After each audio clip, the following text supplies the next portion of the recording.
Hello and welcome to the Wolfchase Toyota Insider. I'm Jeff Brightwell alongside Richard Mulrooney. And Coach, after conference start began 3 one-goal matches, and that shows you just how tough this league is going to be this year. Yeah, I mean, obviously, we got the start of the season with our first win, and I've always said, getting that first win, whether it's the season or conference, can prove to be tough, and it had been. To go 0-3 in our conference was a tough pill to swallow. Like I said, I think we played well enough to get a point or two or whatever it may be, but wasn't meant to be. So going into this last game versus Tulsa, it was a must-win for us, knowing that, we're at the bottom of the conference, sitting 0-3, and other teams aren't looking just to give us points. So it was important for us to go out, get our 3 points, and get that first win of the conference season. Well, we'll hit Tulsa in just a second. Let's go back to last week because you had to jump out of conference.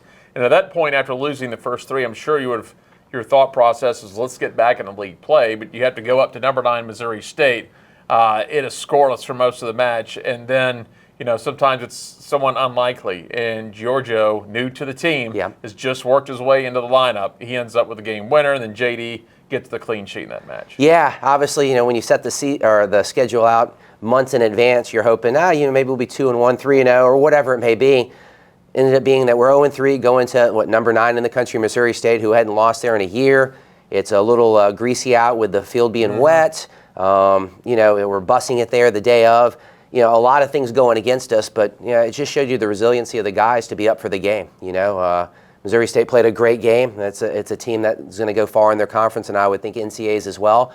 But for us to show up knowing that we're 0-3 in conference, on the road on a midweek match, it can be tough. But having said that, I was obviously pleased with how the game went, and most pleased that we got our shutout. We hadn't gotten a shutout since the first game of the year.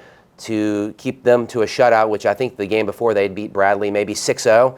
They've got some firepower. Obviously, JD had a piece to that, but the whole team did. We defended well, and as you mentioned, Georgios, for him to get his first goal, I'm just happy for him. He's come in and filled a role for us and has done a great job defensively, but he's got things to add on the attack, as we saw. But all in all, just a great team win, morale boosting for the team, and it was finally fun to, after 5 games and not winning, to be on the bus with the guys and see the smiles on their face. Georgios is a guy that came over from Cyprus first year, kind of getting acclimated maybe to the game in the States. And obviously when you travel that much, you got to get your fitness back. But you had told me, he's put in the work the first part of the season. He's earned now, 4 straight starts? Yeah, no, like I said, it just, coming from a different country, the college game, the humidity of Memphis, throwing all that stuff in, he's worked since day one, and he just needed that opportunity, which he earned a few games ago, getting some minutes there, and then it's proven to be that, he's earned the right to start for us, and has done great with it and hasn't turned back. So very happy for him. I think the support staff around him and the locker room and the culture has helped as well. So excited to have him contributing to the team on and off the field. Come back Sunday, you get 2 goals in the first 12 minutes and 32 seconds of that match. Longo's goal on the feed from Ellie, and then Dos Santos, really nice goal. Found some room on the backside. Yeah, it was nice to finally, we've been up 1-0 in games or whatever, to finally go up 2-0. I think it had been since the first weekend of the season to be in that situation. Really happy with the first half, and then the message was, Tulsa's not going to roll over, and I think coming into the second half, they started, taking more chances, high risk, high reward, pushing numbers forward, and, we sort of held on, and if there's anything to talk to my team about today at practice, it's going to be that, when we have those opportunities to get that 3rd and 4th goal, I think that would have made a difference. Yeah. But in saying that, it wasn't meant to be. JD came up with a big save, and then obviously we held on with Tulsa getting a goal literally in the last second. Right. I don't know if I'd seen that before, but that's why you play 90 minutes. They say, like I said, a 2-0 lead is the worst to have in soccer. No, a 1-0 lead is, because that would have tied the game. So 2-1 was enough. We'll move forward, but obviously give credit to Tulsa for fighting. But my guys did enough to get their first 3 points at home. And this week you get rewarded individually. Ellie gets honor roll. Georgios gets the Rookie of the Week. And then JD, interesting stories at the goalkeeper of the week. He was one of the best in Division II. Made his way up had some family in the area, decided to come to Memphis. He could have gone anywhere really and started. He could have gone and played high-level soccer, but he had that connection to Memphis, and it provides you a luxury now with him and Colin. You're 2 deep. Basically, you have 2 all-conference caliber goalkeepers.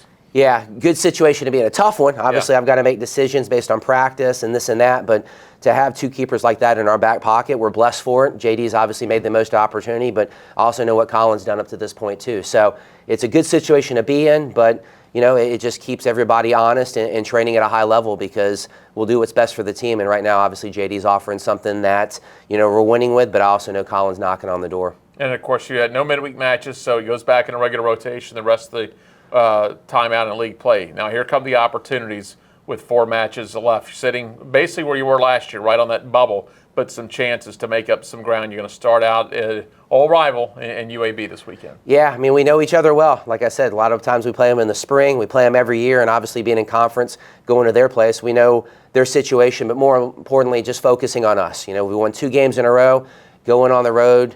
A tough place to play, but a beautiful place. They got a great stadium. It's a nice grass field. Another good opportunity for us.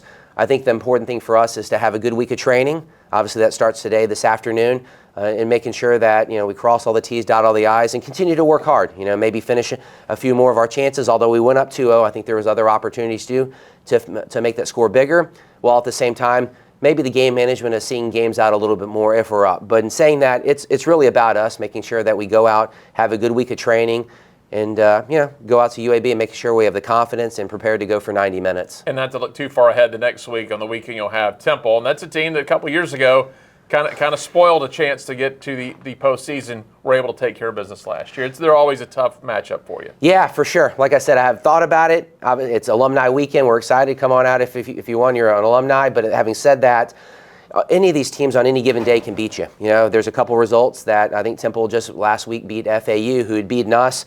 So it's the type of thing where we'll focus on the UAB, but Temple can easily come in and get a result if we're not ready for that. So, points are hard to come by in this conference. And as we've proven, just to have 3 points out of the 4 matches we've had, it's proven to be that. But we also know there's huge opportunities for us coming up, and it starts with this Saturday going to UAB. In a game that I feel as though if we can play, we can get something out of it. All right, sounds good. Thanks a lot, Coach. Appreciate it, Jeff. That is Richard Mulrooney. I'm Jeff Brightwell with the Wolfchase Toyota Insider on the Memphis Tiger Network.